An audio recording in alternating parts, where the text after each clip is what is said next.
Salam alaikum wa rahmatullah ta'ala wa barakatuh. Salam aux frères, salam aux sœurs. Et que la grâce, la miséricorde d'Allah subhanahu wa ta'ala vous accompagne. Qu'Allah subhanahu wa ta'ala nous guide des ténèbres à la lumière. La ilaha illallah wahdahu la sharika lah, lahu al-mulk, lahu al-hamd, wa lahu ala kulli shay'in qadir. Bismi Allah ar-Rahman ar-Rahim.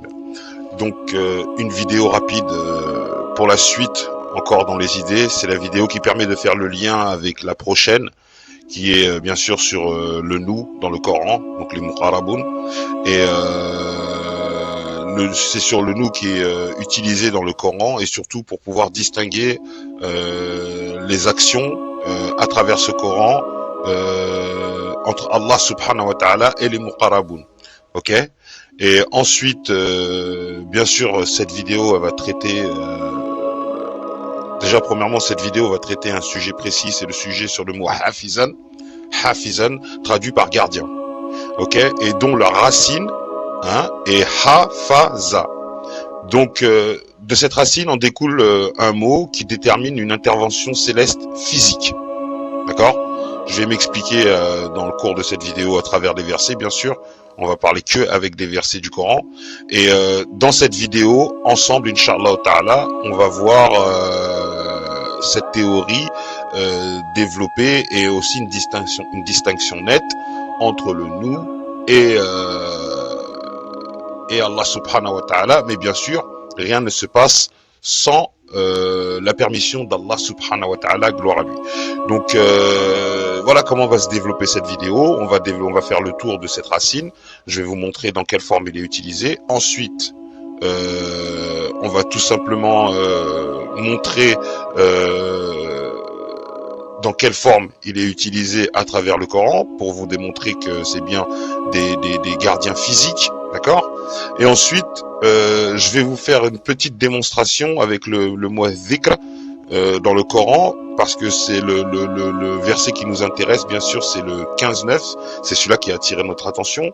C'est où il y a marqué Inna nahnu nazzalna al-dhikra wa inna lahu lahafizun. Absolument, nous avons fait descendre ce rappel et absolument, nous en sommes les gardiens. Donc, on va parler de ça et je vais vous montrer, bien sûr, un petit miracle mathématique avec et conclure la vidéo, bien sûr. Donc, sans plus tarder, on y va tout de suite. Ok, donc avant de démarrer cette vidéo, comme d'habitude, à chaque fois je commence les vidéos, j'essaie de mettre ce verset pour essayer de sensibiliser un maximum de personnes qui verront cette vidéo, que Allah en 1736 dit que, donc il dit, c'est une parole qui a été transmise par le prophète Mohammed, paix sur lui. D'accord? Et a marqué, tu n'accepteras aucune information à moins que tu ne la vérifies par toi-même. Je t'ai donné l'ouïe, la vue et le cerveau, et tu es responsable d'en faire usage. Donc, ce verset, vous le prenez à la hauteur que vous voulez, mais en tout cas, ce qui est sûr, c'est qu'on a tous des oreilles, des yeux et un cerveau. Et on est responsable d'en faire usage. Donc, ça veut dire que les informations que vous voyez à travers ces vidéos, eh ben, tout simplement, il suffit d'aller vérifier derrière, et je pense que c'est la meilleure des manières pour en être convaincu. D'accord? Donc, on va passer tout de suite donc au fameux qui nous intéresse dans ce Coran, c'est la racine ha-fa-za. Donc, ce mot, cette racine donne plusieurs mots, d'accord?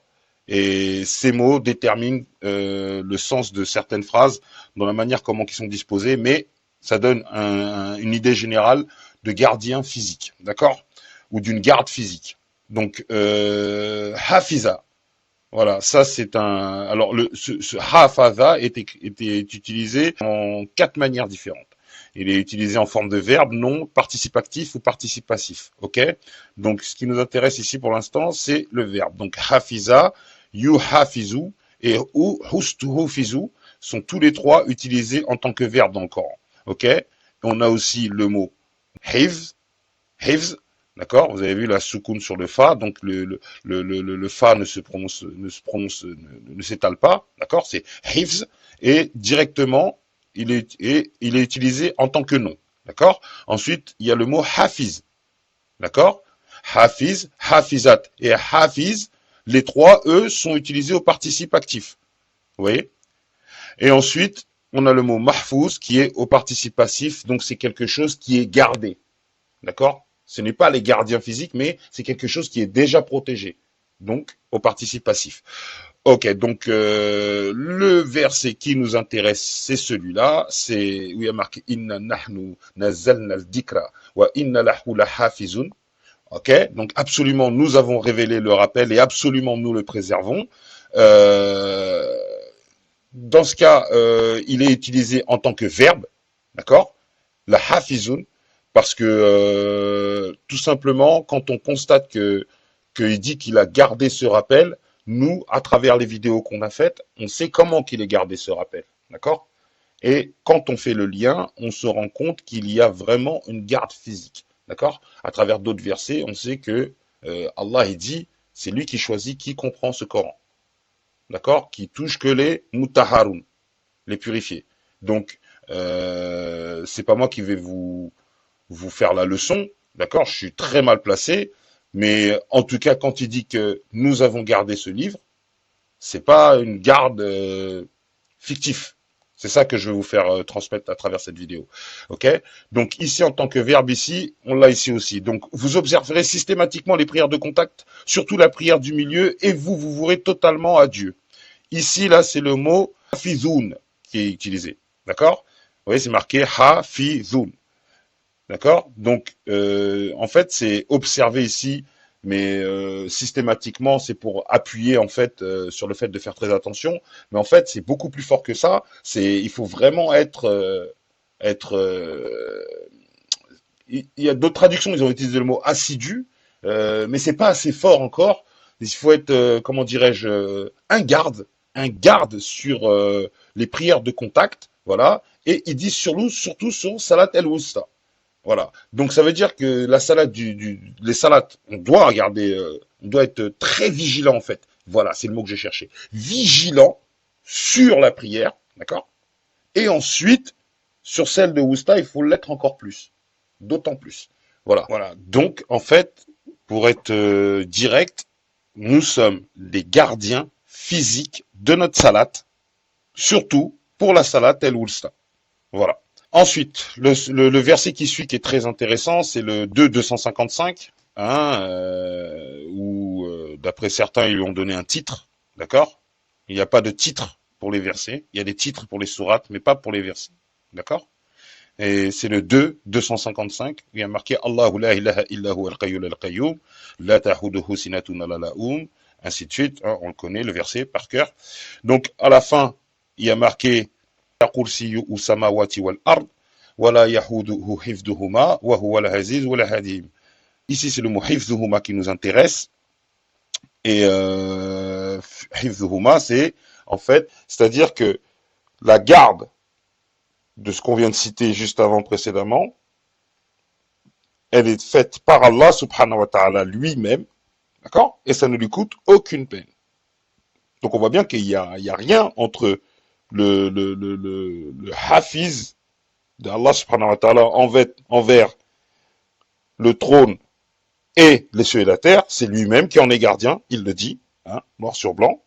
Et nous, tout de suite avant, nous devons être vigilants sur notre salat. Donc c'est les mots hafiz. Hafizan, là c'est hifzuhuma. Parce que c'est au duel, ok?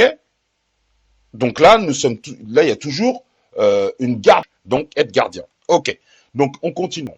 Ensuite, il y a marqué dans le 661, il est le suprême sur ses créatures, il dépêche des gardes pour vous protéger quand vient le moment prescrit de la mort pour l'un de vous, nos messagers le mettent à mort sans délai. Là, c'est le mot hafazatan. Vous avez vu? Hafazatan. Donc, des gardes pour nous protéger. Et quand le moment prescrit de la mort pour l'un de nous est déterminé, les messagers le mettent à mort sans délai. Vous comprenez? Voilà. Donc là aussi, il envoie encore des gardes physiques pour nous protéger de quelconque situation dans lesquelles nous pouvons nous trouver dans notre vie. Et ça se trouve, nous ne savons même pas. Hein, mais Allah, il nous dit ici, c'est lui le suprême sur ses créatures, et il dépêche des gardes pour nous protéger. Donc, soyons reconnaissants vers Allah subhanahu wa ta'ala. Alhamdulillah ya Rabbil Alamin, qui a ses gardes aussi qui nous envoie. Alhamdulillah ya Rabbil Alamin, qu'Allah subhanahu wa ta'ala veille sur nous, parce que sinon, je ne sais pas dans quel état on serait. Voilà, ça c'est des preuves que ces versets montrent qu'Allah veille sur sa création. Ensuite, ici, en 1263, donc ici, ce qui nous intéresse, bon déjà je vais vous lire le verset. Quand ils retournèrent auprès de leur père, ils dirent, notre père, nous ne pouvons plus obtenir de provisions à moins que tu nous envoies notre frère avec nous. Nous prendrons bien soin de lui. Donc là, ici, en arabe, il y a marqué la hafizun. Ok. Donc ici, c'est un participe actif. D'accord. Donc c'est les personnes en question qui parlent, qui feront action de prendre soin sur la personne ou l'action qui doit être entreprise pour être protégée. Vous comprenez? Donc ici, c'est les frères de Youssouf qui demandent à Jacob, donc leur père, s'ils pouvaient obtenir plus de provisions, à moins qu'ils envoient leur frère avec eux. Et donc, dans ce cas-là, ils vont prendre bien soin de ce frère. Puisque vous savez que dans la sourate Youssouf, la première fois où ils sont partis avec Youssouf, ils ne sont pas revenus avec. Donc là, Jacob est réticent, et là, ils sont obligés, comment dirais-je, en contrepartie, de dire pour obtenir plus de provisions.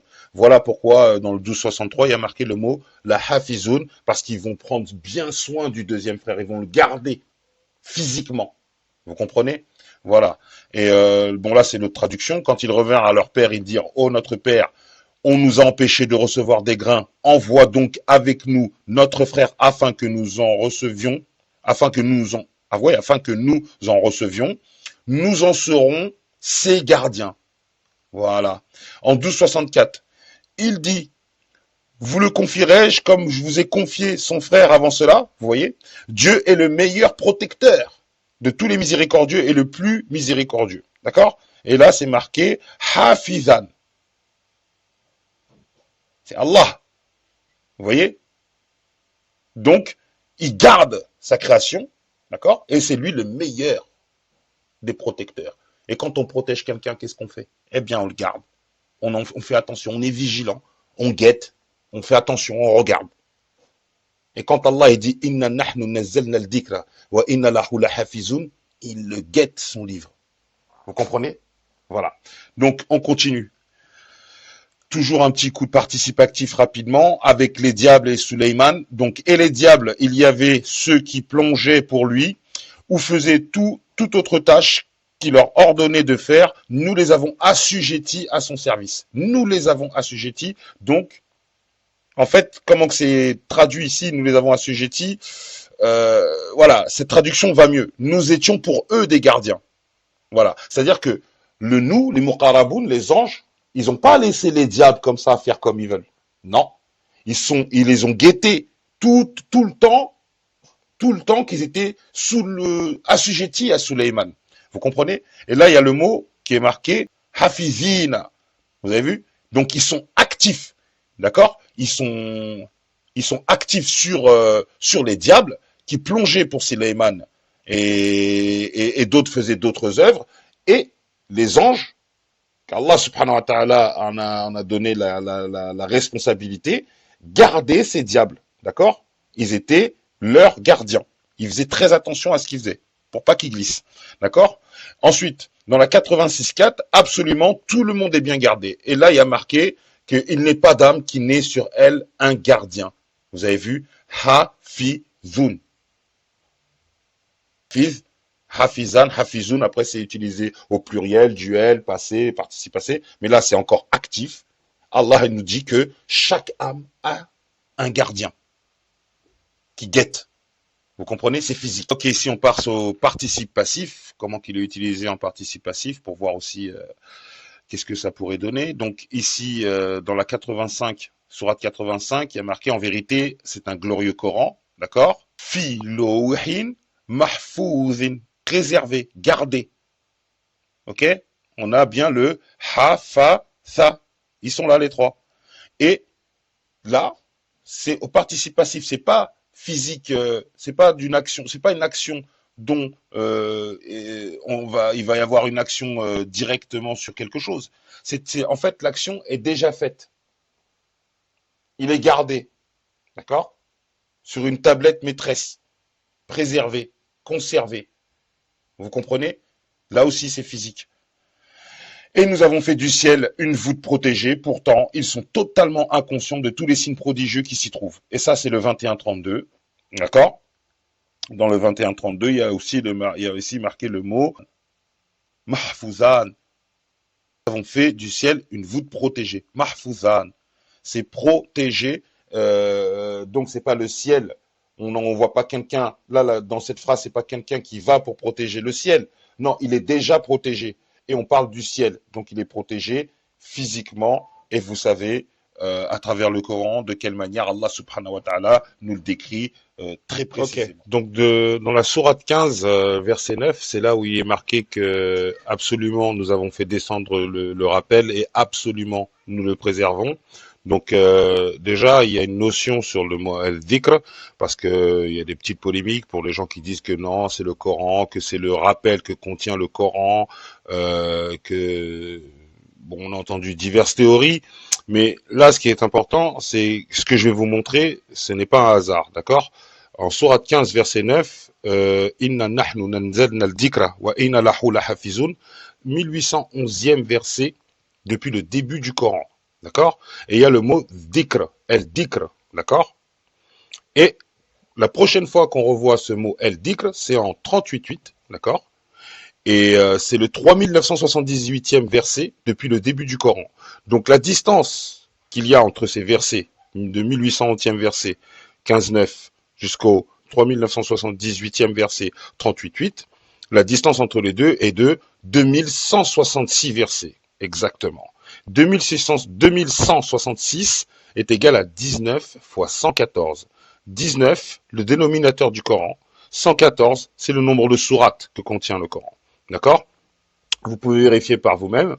Je peux vous montrer d'ores et déjà. Regardez, ici, c'est la sourate 15. D'accord? C'est le verset 9. Ok? Et elle a 7 mots, 28 lettres. C'est le 1811e verset. Donc celui-là, on part du principe que c'est là où il y a marqué le dhikr. Donc là, il n'y a pas marqué dhikr. Là, il est marqué. Donc quand on compte, ça fait 0, 1, 2, 3, et ainsi de suite, jusqu'à qu'on arrive tout simplement au 38e verset, la 38e sourate et le 8e verset. Et vous voyez, 15 mots pour 50 lettres. D'accord? Et c'est le 3978e verset. Donc ici, il n'y a pas marqué el dhikr. Mais là, il y est. Vous voyez, je l'ai surligné ici. El dhikr. Donc, quand on regarde bien ici, la distance qui sépare entre ces deux versets, il y a marqué el dhikr, elle est exactement de 2666 versets. Faites le calcul par vous-même et vous verrez. Voilà. Et de plus, donc on s'aperçoit déjà que les mots sont vraiment à leur place, parce qu'il suffirait que le mot soit décalé d'un cran. Hein, il suffirait que le verset soit juste au-dessus ou juste en dessous, et ben effectivement, ce serait plus un multiple de 19 et on confirmerait pas qu'en fait le dhikr, c'est en fait le Coran, tout simplement. D'accord? Ce que contient le mushaf, c'est le kitab, le Coran et le dhikr. D'accord? Donc le dhikr est dans le Coran. Donc ça veut dire qu'ils sont ensemble en fait, il ne faut pas les dissocier. Le Coran est préservé à la lettre, voilà, par des gardiens physiques, et le Coran est gardé aussi au moment où vous êtes en train de le lire, au moment où vous vous apprêtez à le lire. De toute manière, il y a des gardiens sur chaque âme, donc il n'y a plus de secret, quoi. Donc maintenant, il faut juste croire ou ne pas croire, voilà. Voilà, ce verset, il a vraiment des mots-clés, hein, et ils sont presque, les mots-clés sont presque tous utilisés dans ce verset. Là, on voit, il y a marqué, bon, déjà, il n'y a pas marqué nous, il y a marqué je, d'accord? Et il y a marqué le M apostrophe, le M majuscule. Donc, c'est les révélations d'Allah subhanahu wa ta'ala. Ces révélations, des preuves, donc la preuve, ok? Le chemin de la guidance, d'accord? Le chemin de l'égarement, ok? Le rejet des preuves, et d'en être totalement insouciant. Voilà. Là, c'est pour vraiment démontrer que l'intervention divine maintient ceux qui ne croient pas dans l'obscurité. Voilà. Ou ceux qui s'en détournent sans justificatif ou qui sont arrogants. Voilà. Devant quoi? Devant les preuves. Vous avez vu? On ne se détourne pas des révélations d'Allah subhanahu wa ta'ala et encore moins de ses preuves. Là, il y a bien une différence entre la preuve et les révélations. Dans la révélation, il y a preuve. Et donc, c'était pour vous dire que ce verset m'a interpellé, pour vous montrer aussi qu'il y a bel et bien des gardiens physiques qui gardent aussi la façon de comprendre. Il n'y a pas un Coran ou qu'on lit ou quoi que ce soit ou qui ne soit pas Allah ne soit pas au courant. D'accord? Voilà. Donc voilà, la vidéo elle touche à sa fin. Je vais pas m'éterniser encore plus. Donc la prochaine vidéo, comme je vous ai dit, Inch'Allah Ta'ala, c'est avec un gros boulot qu'on va arriver. D'ici là, je vous souhaite le meilleur à toutes et à tous et je vous dis à très vite. Assalamu alaikum wa rahmatullahi wa barakatuh.